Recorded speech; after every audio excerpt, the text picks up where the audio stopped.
Perekaart on lasterikastele peredele mõeldud sooduskaart. Lisaks 3- ja enamalapselistele peredele pakub kaart võimalusi ka ettevõtjatele. Üks perekaardi enam kui 400 partnerettevõttest on Terviseparadiis, kus pered saavad soodsamalt veekeskust külastada.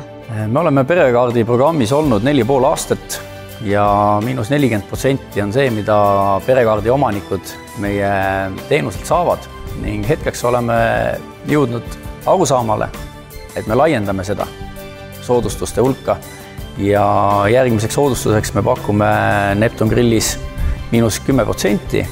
Kõik, kes me siin töötame, oleme ühtlasi peale selle, et oleme ettevõtjad, oleme ka Eesti riigi kodanikud, muretseme Eesti ühiskonna, Eesti riigi käekäigu pärast ja lapsed on ilmselgelt Eesti riigi arengus võtmeküsimus. Miks aga peaksid teised ettevõtted perekaardi programmiga liituma?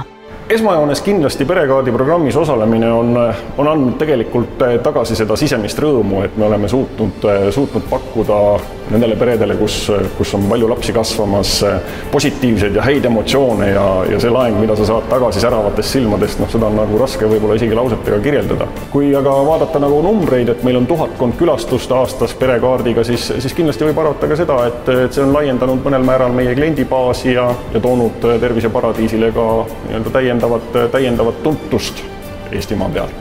Ja loodetavasti need pered, kes on saanud selle hea emotsiooni meie juures, räägivad seda ka teistele ja tulevad ka teised pered meie juurde, kas läbi perekaardi programmi või siis muul moel. Perekaardi näol on tegu ühe parima väljundiga selleks, et panustada Eesti ja ka oma ettevõtte pikaajalisse arengusse. Soovitan mõelda kõikidel ettevõtetel oma teenuste toodete peale ja mida neil oleks pakkuda siis perekaardi programmi